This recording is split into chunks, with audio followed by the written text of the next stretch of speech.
Um, my name is Gord Mahoney. I'm a registered professional planner. I'm also a member of the OPPI, Ontario Professional Planning Institute, member of the Canadian Institute of Planning. I've been in the development industry for about 26 years now, and the last 19 with Michael Smith Planning Consultants. And I'm happy to be here today to talk to you about planning. I've been asked to discuss, I guess, the topic of if you need a planning approval, kind of what we think, what goes through our minds when we have clients come in and ask us about obtaining certain approvals. There are multitude of planning approvals that can be had or obtained. Um, Main ones are official plan amendments and zoning bylaw amendments, subdivision or condominium approvals, site plan approval, consents to sever, which would include lot creation, lot additions, or easements, and then minor ones are minor variances and or extension to legal non-conforming uses. Again, there's many more than that, but those are kind of the main ones that we deal with on a day-to-day operation. So anytime anybody comes into our office and asks us questions about, planning approvals, or if I wanted to do this or that, what type of approval would I need? The first thing that we always go through or look at is, what do the planning policies say?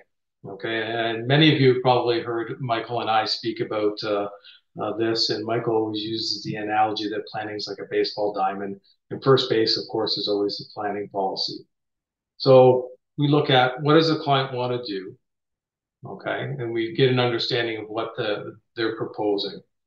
Then we start reviewing the planning policies from the local level. So if you're in Keswick, the Keswick secondary plan, the town's official plan, then we'll start looking at the region of York's official plan, and then we'll get into the provincial plans, such as the growth plan, the Greenbelt plan, Lake Simcoe protection plan, in the provincial policy statement.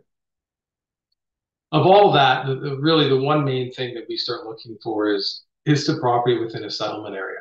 We get a lot of calls for people wanting to do things out in the rural area. I'm just telling you, subdivisions, commercial developments, large industrial developments. The province and the municipalities want to see that happen in settlement areas, not out, in the rural area where there's more environmental features, and they want to protect the agricultural land uses out in that area.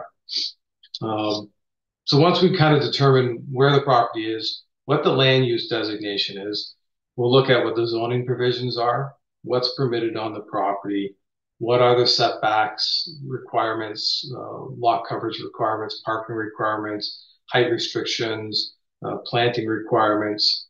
We'll also look at another important aspect is the land covered by or regulated by a conservation authority?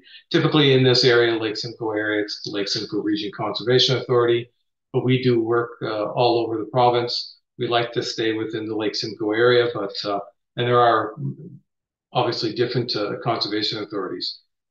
And if the property is regulated, we look at, why is it regulated? Is it regulated for floodplain? Is it regulated because there's wetland on the property or near the property?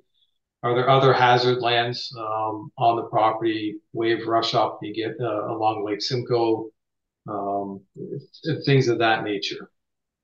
Once we have an understanding of what the policies say and permit, and what the zoning permits, we start having an understanding of what planning applications will be required for the proposed development. So from there, the next step is a pre-consultation meeting with the local municipality. Now, for the last few years, pre-consultation meetings have been mandated or required for certain applications, more detailed applications, plans of subdivisions, official plan amendments, zoning bylaw amendments.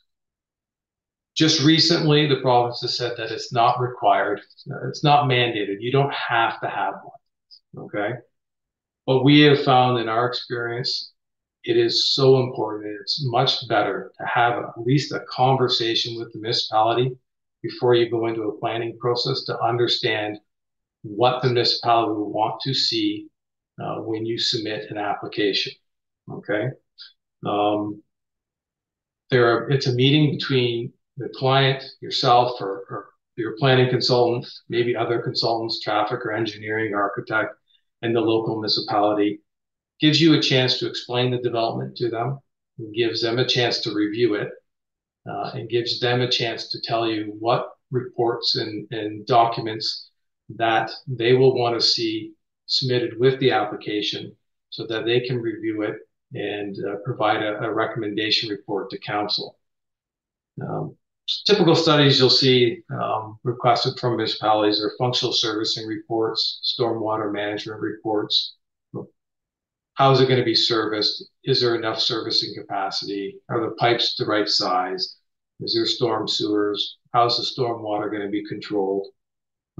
You also get into your request for environmental impact studies. What's the impact of the development on any adjacent environmental feature, whether it be woodland, wetland, water course, traffic, of course, is always is a big one in the urban areas. What's the impact on traffic? How much more traffic is going to be generated? Is there any upgrades to the local roads to handle the development? As well, of course, a planning justification report. Most major applications, the town does request a planning justification report. And basically that is what we do is a review of all the policies from provincial, upper tier, local, and kind of address how the development meets all of those policies, and if need be, provide some justification on why we want to change the zoning or the official plan to support the development. And other ones, arborist reports are a big one. What trees are on the property, what kind of health they are, what size they are, will they survive the development, which ones need to be removed, and if there are trees to be removed, what compensation is going to be given in exchange for removing those trees. Again, a very important step. I know that it's no longer mandated, but moving forward, we're still going to recommend to our clients that we proceed through a pre-consultation.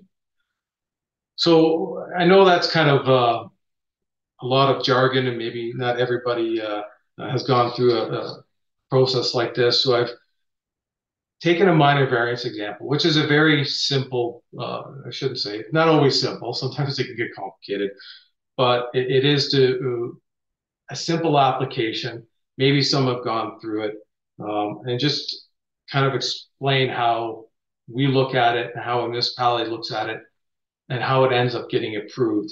So we've picked a minor variance. So in this example, a client comes in. I've used Mr. Smith. He wants to build a new dwelling on an existing lot of record, so existing vacant lot. Mr. Smith would provide a plan of what he wants to build, so a site plan that shows the property boundaries, the house, the setbacks, height, lot coverage, that type of stuff. And if he doesn't know, then we can assist him with those. We would take the plan, we would look at the official plan and the zoning. We would look at the conservation authority mapping to determine if there's any regulated area on the property. Through that review, let's say in this example, we've determined that the property is designated an established residential area, which permits detached dwellings. It's not regulated by the conservation authority, and the property is zoned urban residential. So based on those three items, we can look at it and say, okay, it's a permitted use. There's no issue with conservation authority. So now we just need to make sure that the zoning bylaw and the setbacks, height requirements, that the development meets those standards. In reviewing the plan against the zoning bylaw, we notice that the house complies with everything, save and except for one setback. And the setback on one of the corners of the southerly portion of this house is to be 1.8 meters, but the plan shows 1.2 meters. We would ask Mr. Smith why it doesn't comply. And for this example, let's say he gives us the reason that he's moved the house to the southerly lot line to preserve a large maple tree on the north lot line. Again, a pretty decent reason to apply for a minor variance and get relief from the required side yard setback. So an application for minor variance is reviewed and approved, hopefully, by the Committee of Adjustment, which is a committee that is established by council. Now, not all municipalities have to have a Committee of Adjustment, but most, I think all of them in New York region have Committee of Adjustments. It just saves council from having to deal with minor variances. And the power to establish, excuse me, a power to establish a Committee of Adjustment is found in the Planning Act under Section 44. And the powers of the committee are found under Section 45 of the Planning Act. And Committee of Adjustments are given the power to grant minor variances, which are relief to zoning bylaws. They're also given the power to create lots, so lot severances, easements, and lot additions. They're also given the power to expand the legal non-conforming use. In some rare cases, they are also permitted to add uses to land. But again, that's very rare. And in my 19 years here, I've only ever done it once. Minor variances under the Planning Act, there are 4 tests that a variance must meet before it can be approved. The 4 tests are, first one is, does the minor variance meet the general intent of the official plan? As I've stated in this example, we've said that the designation is existing residential. So the general intent is just that. It doesn't have to be down to the T, doesn't have to meet everything. It just needs to meet the general intent. The intent of an existing residential area is for residential uses. So it meets the general intent of the official plan. Second test, this doesn't meet the general intent of the zoning bylaw. And this is where sometimes we get neighbors that come out to meetings, don't quite understand this. They look at it and say, well, if you can't meet the zoning bylaw, how can you meet the general intent of the zoning bylaw? Again, it's the general intent. The intent of the urban residential zone is to allow for dwellings, okay? So does it meet the general intent? Yes, in our opinion, would meet the general intent. The third test is the variance desirable for the appropriate development for the use of the building, land, or structure? This one is subjective. Again, in our example, we have a property that's designated for residential development. We have a zone that allows for residential development, and we are using or have the need to preserve a tree or want to preserve a tree. And so in our opinion, we would look at it and say, yes, the variance is desirable. And the last test for a minor variance is also very subjective. And it's usually where a lot of people get their backs up. Is the minor variance minor in nature? So many times when we go to the committee, we'll have neighbors come out and object to it and say, well, you know, the minimum setback is 1.8 meters. They're requesting to go to 1.2. That's a reduction of 33%. That's way too much. That can't be minor. The test of minor is not mathematical or numerical. It's not a 50% is too much, but 49% is okay. It's whether the impact of that minor variance is minor in nature. So the impact on adjacent properties, the impact on you know, the view from the street, things of that nature. So you can ask for, you know, a 90% reduction in the setback as long as you can justify that it's minor. It's not just simply mathematical. So in this example, we are requesting a relief for, you know, 33% of the side yard setback. But given that we're trying to save a mature maple tree, and that's, you know, 4 feet is kind of an established minimum for an existing urban area or existing residential area, we would think that it's minor in nature. So with that, the Committee of Adjustment would make a determination and a decision. I also wanted to kind of go over with you application fees. So of course, at minor variance, there are fees to it. Every municipality has different fees. I can tell you that with the town of Georgina, currently the minor variance fee is $1,691. If you are within a regulated area, the Conservation Authority charges $536, and those application fees must be submitted with the application. The application is submitted to the Secretary Treasurer of the Committee of Adjustment. So you submit the application, the fees, cover letter, and the drawings. The Committee of Adjustment, and the Secretary Treasurer of the Committee of Adjustment will then take the application, review it, make sure all the information there is in the application is correct. They will circulate the application to internal and external agencies. So they'll circulate it to the engineering department, planning department, tax department, bylaws.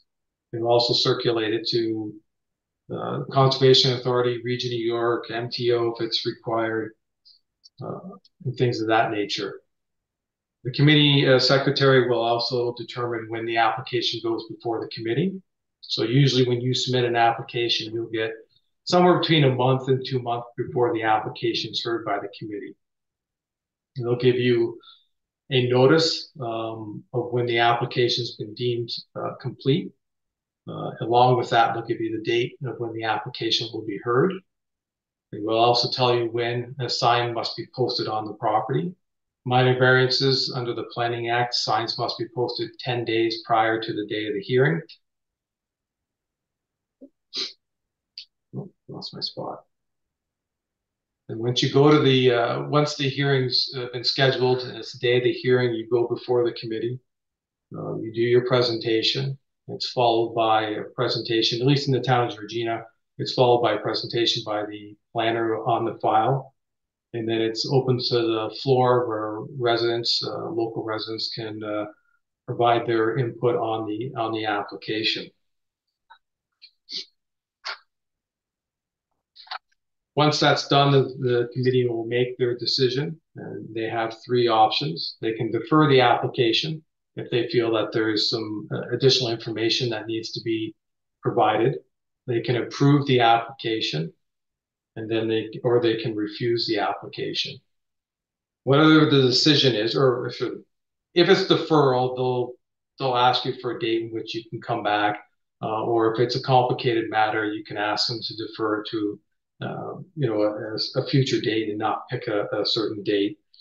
If the application is approved or refused, they must send out a notice within 10 days of the decision, explaining why their decision has been made.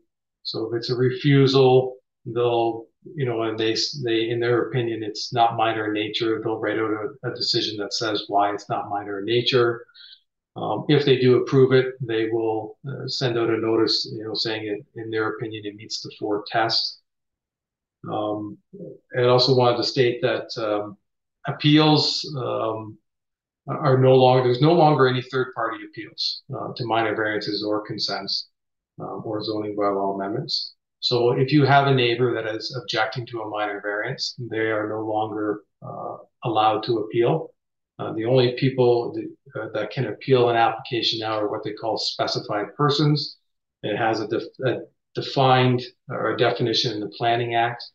And basically it would be a local municipality, the Conservation Authority, the Region of New York, MTO, utilities. So Rogers, Bell, Hydro are really the only entities that can make an appeal to a minor variance.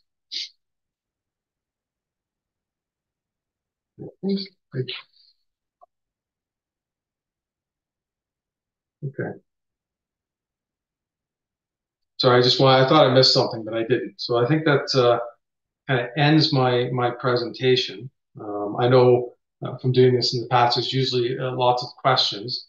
I wanted to save some time for that. So why don't we open the floor up to questions, and I will answer them. Thank you. Thanks so much, Gord. Guys, do you guys have any questions about what Gord went over? And it don't have to be just about what. Just said too much information to absorb. Just, oh. Thank you so much. Yeah. Okay. Angelique, if there are questions about something. Yeah. Okay. I'm not sure. I thought someone was trying to say something. Angelique, were you trying to say something? I was just talking to myself. Oh, okay. I saw your lips moving. I'm like, you're muted. So good. It was really good. There's a lot of information. It's just digesting it all.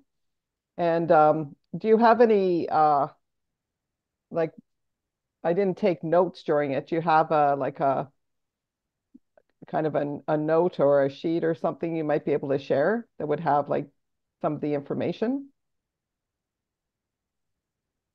No, we don't have a note.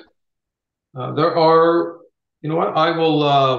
I know the ministry does provide on their website pamphlets. I will see if I can find a pamphlet for processing of planning applications. Oh, that would be amazing. Yeah, that would be. I don't know if they have minor variances. I know some of the municipalities do have them on their website, but I don't know if I've seen one for a minor variance. They are usually for more complicated official plan subdivisions or zonings. Okay.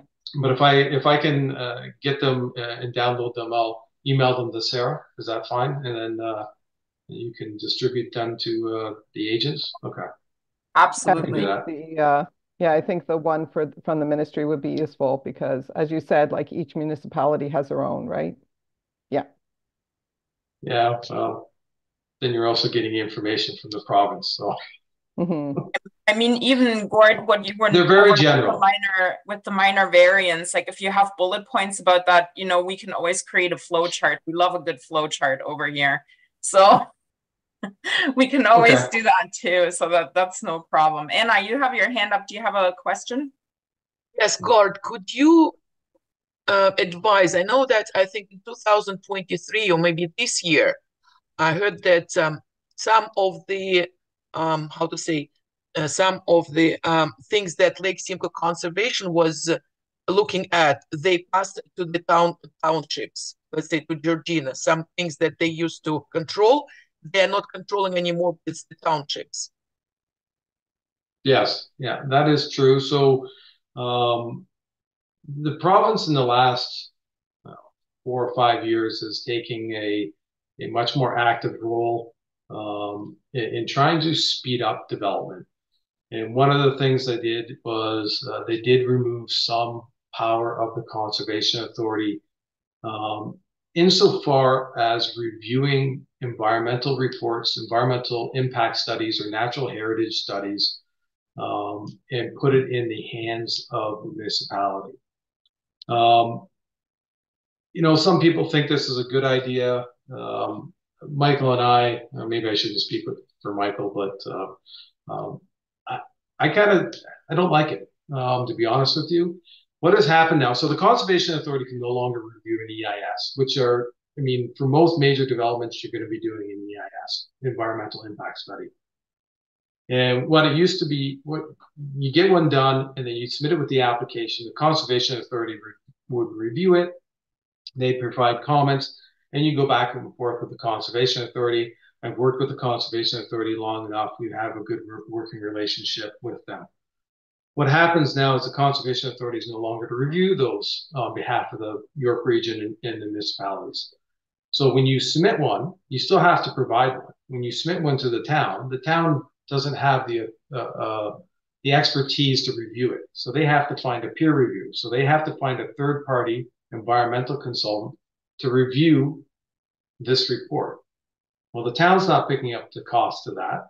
So they actually put the cost back on the applicant. So I can tell you, I've had some peer review requests to review reports that are more expensive than actually preparing the report. It's taken longer and it's costing more. So to take the Conservation Authority out of it seems a little bit, well, backwards, to be honest with you. But that is true. That's what's happened. I should also say that the Conservation Authority still gets a say over wetlands because they've deemed wetlands as hazard lands. So that's, instead of environmental lands and hazard lands, the Conservation Authority is now just kind of looking at hazard lands, floodplain, wetlands, wave uprush, ice buildup, that type of stuff, erosion, meander belts or rivers and creeks, that type of stuff. Amazing. Alex, you have your hand up. Go ahead. Just clarity. You said it takes about 1 to 2 months just on timing of all of this before being reviewed. And then a date when they'll be given a date when the hearing is going to happen and so on and so forth. So it's 1 to 2 months is just the getting to the reviewal part. Like how long does this, or is it everything? No, so 1 to 2 months so you get your meeting date. Mm-hmm. And in between when you submit it in the meeting date, you will get your review. The review will be done by the external agencies and internal departments. Okay. So typically when I tell a client when they come in and they're looking for a minor variance, I tell them it's usually between 2 and 4 months.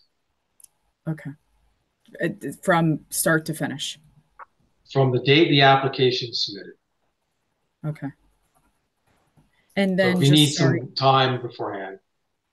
So to go back to the baseball diamond, you're starting with first base, like the policies, running through all of that. Number 2, like second base would be the consultation that's no longer technically required, but obviously very important. So you don't miss and have to start all over and slow down the process. And number 3 is just kind of third base as now you're in the meeting process and you're waiting for that 2 to 4 months, basically. Like that's kind of the whole circle of going through all this. Yeah. Mm-hmm. Thank you. Awesome. Okay. And Brianna, you have a question. Go ahead. Yeah, I'm just trying to get a hold on the whole process and order of events. So after the pre-consultation part, nothing's like approved at that point, right? Because you're just consulting with somebody to see like what needs to be done.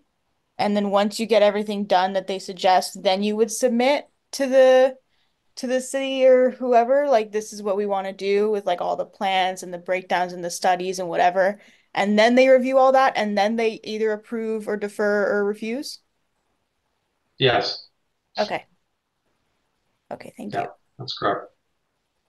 Awesome. Brianna, apparently you're going to be our go-to for that flow chart. So, so good. Amazing. Anyone else? I could do that. I definitely wrote it down. Love that. So good. Do we have any other questions before we go on our merry way? Awesome. Well, this was incredible, Gord. We're so very grateful for your time this morning and going over this with us. We will be sending out a replay to everyone. So if you do want to kind of go over this again, you're going to be able to, which is so great. And then once we have that additional information from Gord, we'll be sending that out to all of you as well. So that way you can refer to those pieces of information as well. Thank you so much. Yeah. And if I can, if there's any, as you guys are going about your daily work, if there's any questions, you guys can always call us or send us an email, and we'll answer questions. I'd rather, have you guys informed and letting clients know about this stuff before, a mistake is made or something is missed and it costs time and money to everybody. So absolutely. I know Gary, I saw Gary no, it wasn't Gary. Someone I recognize. A lot of you do it. Please, I'll answer any questions. Just call or send me an email. Amazing. We'll share your information with everyone as well, Gord, and then that way if they need your assistance, they can reach out to you. Brianna, you have your hand up. Did you have another questions before we go? Yeah, sorry, just quick question. Absolutely. This process, is it generally the same across different like regions and municipalities and whatever, or is there differences kind of between them in like what's involved? Great question. Yeah, great question. So it is fairly, every municipality is different, okay? There is little tweaks in turns and changes for every municipality. But all planning applications are outlined in provided for in the Planning Act. So there are, notices have to be, no matter what it is, a minor variance in Windsor, a minor variance in Ottawa, still have to meet the requirements of the Planning Act as far as notices, decisions. Now, whether, a municipality has a committee of adjustment or not, or, your minor variance has to go to council. I mean, that's up to the municipality and how they've done it. So for example, for 19 years, I have done consents, lot creation, through committee of adjustment, whether it's in Windsor, Ottawa, Georgina, North Bay, wherever. And just recently, I'm doing one in the city of Kawartha Lakes, and they don't have a committee of adjustment, and they don't actually take it to council. It's the director of development services. And it's the first time I've ever come across that in 19 years. Something new. So I'd like to say it's pretty standardized, but I also know that every municipality is a little bit different. It's one of the reasons we'd like to stay in and around the Lake Simcoe area. We're familiar with most of the municipalities and their processes. So Okay. I don't know if that helps you, Brianna, or not, but Yeah, it does. It does. Okay, thank you. Amazing. So good. Well, thank you everyone for joining this morning. Thank you, Gord, for gifting us your time. Make incredible things happen today, folks, and then we'll see you next time.